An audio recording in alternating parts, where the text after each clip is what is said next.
Kick is up, it's on its way, and it is good! And the Buffs win it! Diego Gonzalez! They go to Gabby. She's got it! As the Buffs have upset 6th-ranked Stanford. Beautiful touch, and the Buffs have the equalizer. Time expires, and the Buffs knock off number 9, Arizona!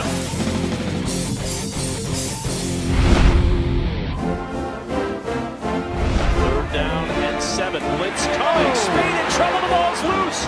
Scooped up by Colorado, and a big man running all the way in for the touchdown. It's Derek McCartney. Well, this time there was no miracle in Michigan. However, the Buffaloes started out miraculously. They're up 21-7, got outscored 38-7 the rest of the way, and up only 45-28 here at the Big House. Coach Gary Barnett, Mark Johnson. Coach, great start.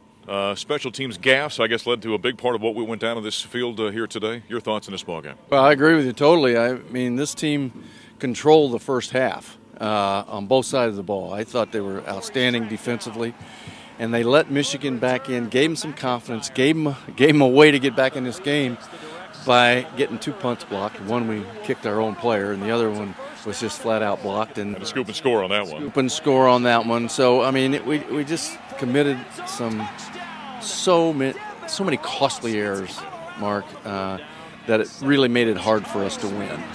You throw in the injuries that we had. It made it hard in the end to get back up off the mat, but we had our chances. We really did. And between the 2 block punts, the punt return for a touchdown, and the missed field goal that was in there, it was just the difference with special teams in this game.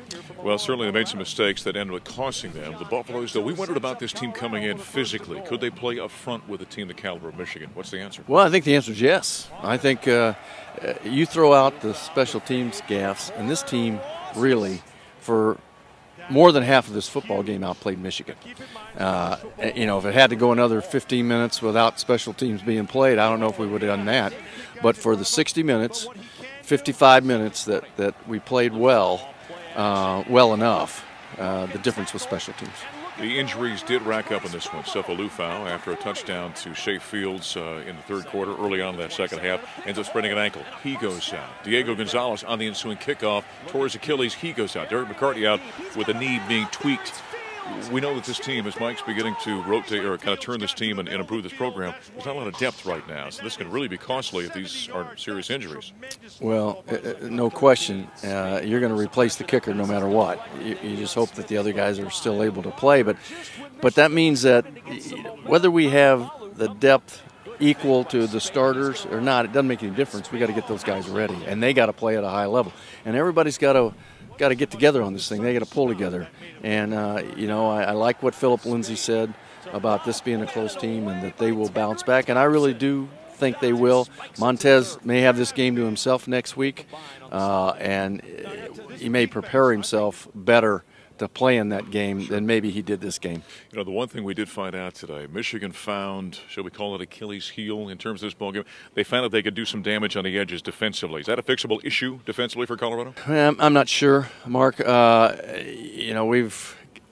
We may not see a team that will be able to expose us on the edge quite as much as Michigan did because they were a power running team, an off-tackle sweep team. Stanford would be the team that will look at this film and probably lick their chops. So until we get to Stanford, I don't think we're going to face the same kind of issues. But it's still, everybody's going to look at it and go, okay, this is how you beat Colorado because you can't run between the tackles. You're going to have to get off tackle with them. And so it's going to give everybody an avenue to game plan. I know there's disappointment right now. You lose 45-28, you're going to be disappointed. But you're the head coach of this team. How do you kind of nurse them, if you will, forward? Having to go to Oregon next week. Well, I'm not sure how Mike approached it. I know how I would have approached this whole game, in that it was a good test. It was a good chance to see what we got. I come out and say, okay, we're pretty good here, here, here, and here. We need work here and here. Let's go, boys. And that's the way I would treat this game. This was not a do-or-die game, and so we didn't expect this team to be 12-0 at the end of this season. And we went into a really hard, tough environment and did pretty doggone well. So I like where we are. The one thing we did learn about this team, this Michigan trio of receivers, outstanding, big NFL-type bodies. That CU secondary played very well against them. Listen, that secondary played outstanding. I mean, I don't know that it could have played better than it did. That was as good a play as I've seen here for a while at the secondary. So talking to 2 pro scouts at halftime, and they both just said, you know what, those corners can play. So we showed well there. Well, the Buffaloes fall in this one. Now they got to get ready for Oregon next week. Oregon got beat by Nebraska on this college football Saturday. Certainly a big challenge there, but a very different kind of team they face next week. Not nearly as physical as this. Not nearly as physical, but we got to go in with the quarterbacks ready to play. Whoever it is, they got to be ready to play, and they got to play the whole game if they can. And we got to keep our tempo up. When we let the tempo fall off is when we stopped doing well on offense. So the Buffaloes are 2-1 in the season. They fall for the first time in 2016 at Oregon next week. Buffs will take on the Ducks. That's a 3:30 Mountain Time kickoff. We'll have the coverage. Gary and I and Stan Brock, the former Buffs great, is going to join us as well in the pregame. Starting at 1:30 Mountain Time from Eugene, Oregon. For Gary Barnett, I'm Mark Johnson. Stay with us here to Stampede. We're going to talk with the guy that heaved the miracle, Cordell Stewart. That's coming up next. Hi, this is Neil Welk from CUBuffs.com. Buffs are preparing to start their Pac-12 schedule this week. They head to Oregon for the first game of the year in their conference schedule. 3:30 game on Saturday. It's on the Pac-12 network. What they have to do is they have to, number one, shore up their special teams. They had some problems last week, obviously, in Michigan, cost them 3 or 4 touchdowns, put them in bad field position all day long as far as the defense is concerned. They worked on it all week long. They've been steadily trying to address a lot of those situations. The other thing that's on their plate this week is whether Sefo Liufau will play. Sefo came out of the game with an injured ankle. We don't know if he's going to play yet. He did not practice on Monday, but Mike McIntyre did say he's been getting better all week long. If Sefo Liufau can't play, we'll see Steve Montez. Steve Montez has played in all 3 games this year, had an outstanding performance against Idaho State, came in against Michigan and found out what it was like to play against a big-time college football team. He admittedly struggled, had trouble making his reads, but came along as the game went along. I think you'll see a different Steven Montez this week if he is indeed the quarterback.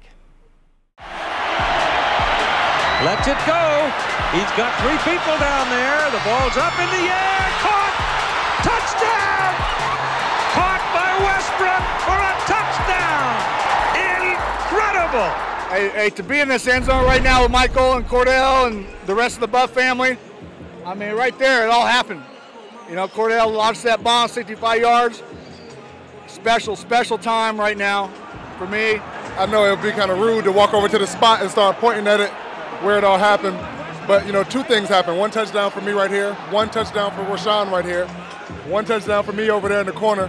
This was an awesome place, man. It's, for us, you know, mentally, it was awesome. It was a good thing. We won an SB over it. Sports Illustrated. You know, good times, good days. Welcome once again to the Big House here in Ann Arbor, Michigan. It's a Buffalo Stampede. Mark Johnson, I think you know who this guy is. He's got a little notoriety here around Ann Arbor. He had a pass back in '94, I understand, was pretty big. Can you possibly even walk around here without somebody saying something about the miracle of Michigan? I was walking from the parking lot trying to get here to you, and a lot of conversation going on, I will say. A few eyes being turned, a few cut eyes, but overall it was a warm reception, and I think everyone's really excited about what's about to take place today. Our team in Colorado is playing really good right now up until this point, having an energy that we hadn't had for some time when it comes to this group of guys under Coach McIntyre. But you know, you have a Harbaugh team on the other side that's really playing for something and really have their eyes on the prize. So it's great to be here. Never been here in this forum, but at the same time, it's bringing back fond memories. And wasn't too long ago, a great play was made in the stadium, so I'm kind of excited about that. No doubt about it. Not like I need to, but Cordell Stewart, I didn't say his name for goodness sakes. How often do you get asked about that play back in '94? All the time, man. Whether it's Michigan State, whether it's Ohio State, you know, I've become an honorary member of those institutions because of the favor that they say I've given them to actually beat the team that they actually is an arch rival against them. So it's talked about all the time in airports.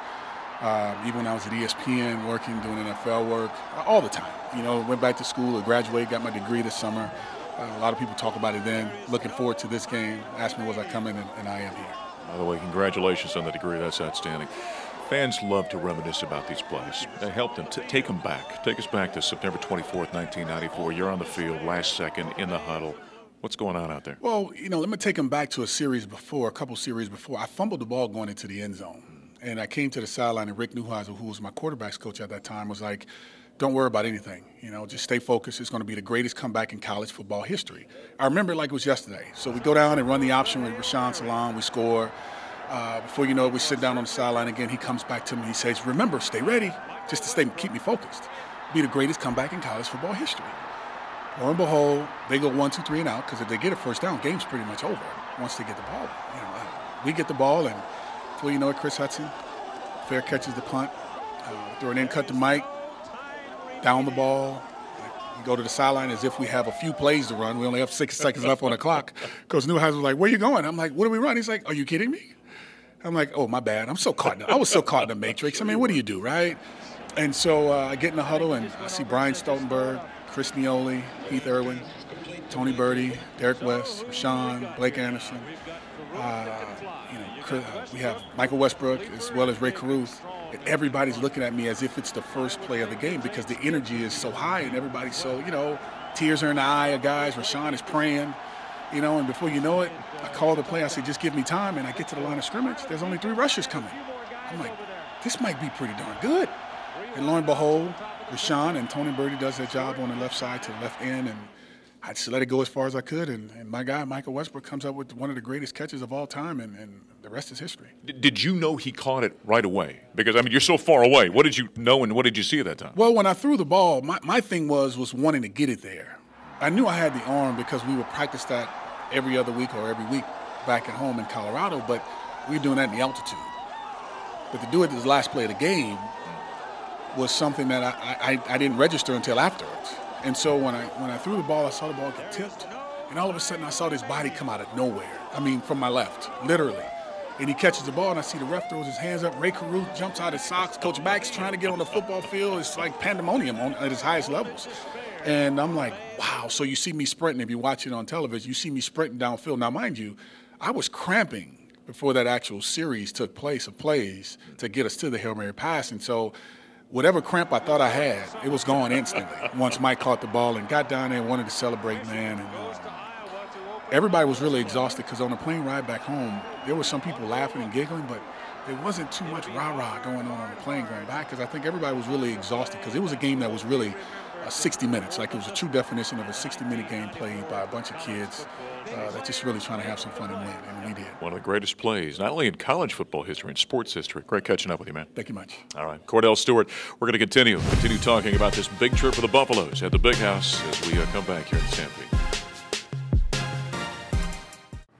After the round, I realized that my back nine, I had made 7 birdies against 2 pars, and I didn't even realize how quickly the round had gone. I just felt like every shot I hit, every putt I hit, it was just going exactly where I wanted it to go. It was one of those days where you just know that you're going to go low, but I didn't think that I would go as low as 61.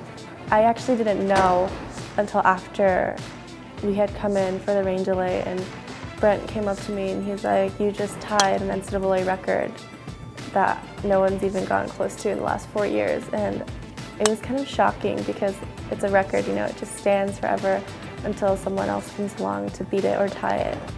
2nd and 13, Spate under some pressure. That pass is deflected. Davion Smith able to catch it, but Gamboa right there to make the stop back at the 21, a loss of 5. And nice play by Rick Gamboa, and that loss 45-28 to the Michigan Wolverines last week as the Buffs fall to the number 4 team in the land. Linebacker joining us right now.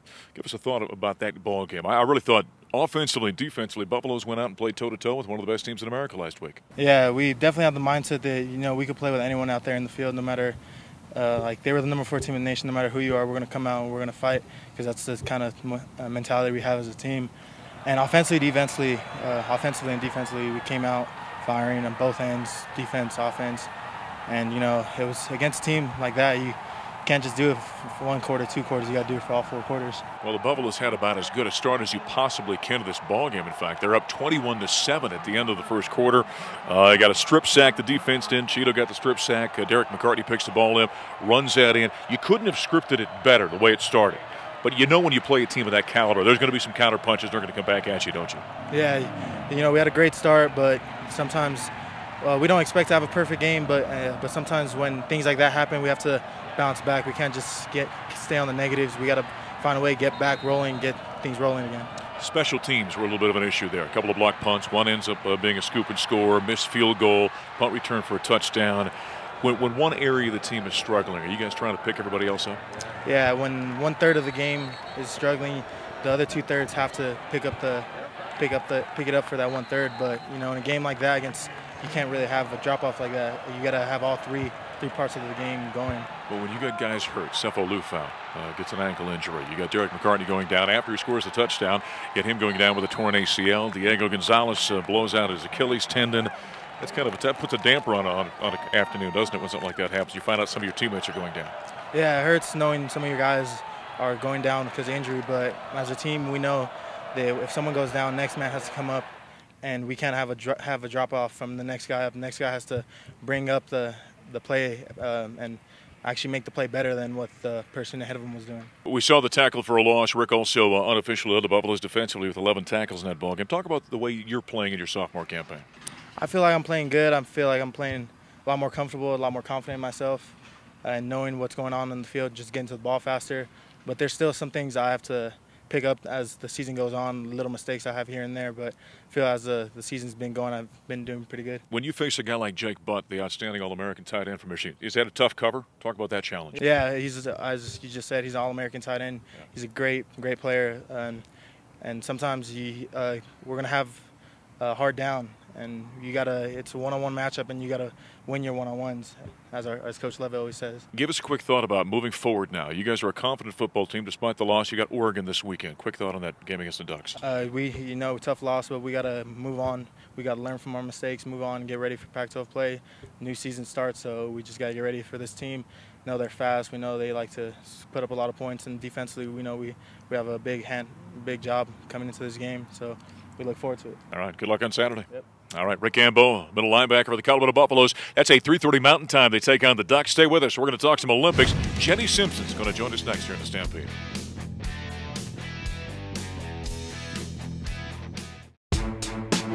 Busy weekend for the Buffs, and you can follow all of it by checking out the media schedule at cubuffs.com. Volleyball serves up their Pac-12 conference season at home on Wednesday versus Utah at 7 p.m. And that'll be live on Pac-12 Mountain. Soccer is on the road at Washington State on Friday for their conference opener. That match will be live on Pac-12 Networks at 6 p.m. Mountain. Football is also on the road this weekend. The Buffaloes take on the Oregon Ducks on Saturday at 3:30 Mountain Time. That game will be live on television on Pac-12 Networks and on radio on the Colorado Football Network. And finally on Sunday, volleyball is live on the Pac-12 Network for their game against Arizona. First service at 1 p.m. As always, you can check out cubuffs.com for all the upcoming games and where you can watch them.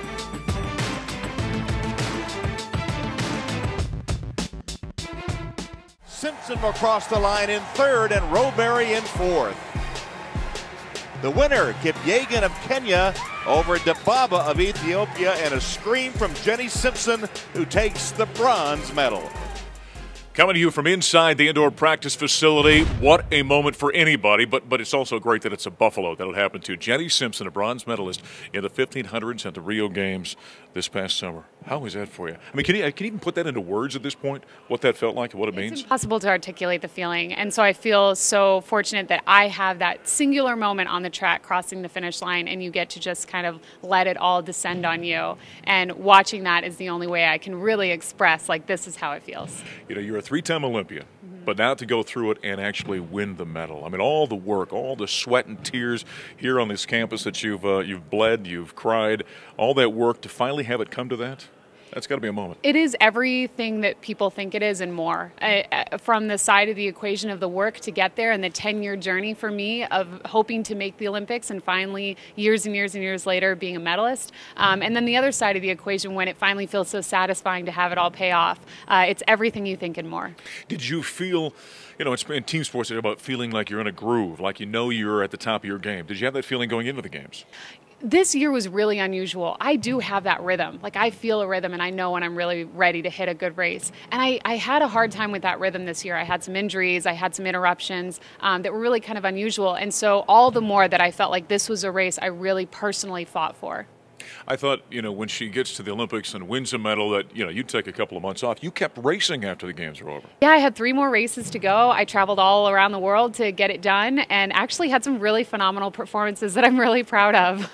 What's the coolest thing that happened over the course of the summer? Oh, my goodness. I mean, besides winning the medal, yeah. Right. Was there a neat moment, somebody that you got a text from, a tweet from, or something like that? Honestly, truthfully, the best moment was 24 hours after, or 48 hours after I win the medal. The first time I saw Emma Coburn again, my teammate, all the way from back here in Colorado days and to the present day, when she and I finally saw each other in the airport on our way to Paris. That was when we were finally reunited, and seeing both of us, our bronze medals together, that was probably my highlight of the entire summer. Yeah, I was going to say, silly to ask, but I know you were cheering for her like crazy in her event as well. Yeah, kind of, because it was the day before my race, and so I actually put the race on the television, and I was getting ready to watch it, and then I realized it was too stressful for me. Like, I can't watch this. So I told my husband, tell me when she has 600 meters to go, and I'll come in and watch the last lap. And I did, and by then the race was really mostly determined, and I was thrilled for her. Go back to your race. I mean, you had a heck of a kick in the final 200 meters of that race, didn't you? I mean, I was watching and I'm thinking, I'm not sure if she's going to make it. Talk about it. Yeah, I think I was 6th or 7th with a lap to go, and that's not typically a very good position if you want to be top 3. But the race really, 800 meters out, it switched gears, and it was a blistering pace. And I think my experience over the years and my wisdom in knowing, like, this is an unrealistic effort for a lot of the people up front, and just banking on that experience and believing that I was going out at a much measured pace, it really paid off in the end, and I was able to really rally that last 200 meters. So cool to see a couple of Buffs win those bronze medals. What is it about Mark Wetmore? What kind of impact has he had on, like, you and Emma and all the great runners that have come through here? Yeah, Mark and Heather have been incredible coaches. For me, I think a lot of it is that we have a long, long history. They know me as well as I know myself, and maybe more, especially under high-pressure situations. And so over the years, we've been through every experience I feel like you can possibly have as an athlete and a coach, and they really know how to bring out the best in me. And I mentioned we're here in the new indoor practice facility. Wouldn't this have been nice when you were here? Oh, this is incredible. I mean, this and then beyond, the athlete locker facilities and a lot of the other amenities that are available to the athletes now. It really does matter. It matters that for you to be a champion performer, to feel like you have the resources in the facility that really lay the foundation for that. So this is really great for the athletes, a little bit jealous, but I get to use it. So it's been a huge advantage to me. So I'm really grateful to the University of Colorado, how they've continued to really surround me and support what I do. Yeah, you win an Olympic medal, you're allowed to keep coming in here and work out whenever you want. Congratulations. We're so proud of you. Thank you so much. All right, bronze medalist, former Buff, Jenny Simpson. As we wrap up the Buffalo Stampede, we'll talk to you from Eugene, Oregon, as the football team is on the road against the Oregon Ducks.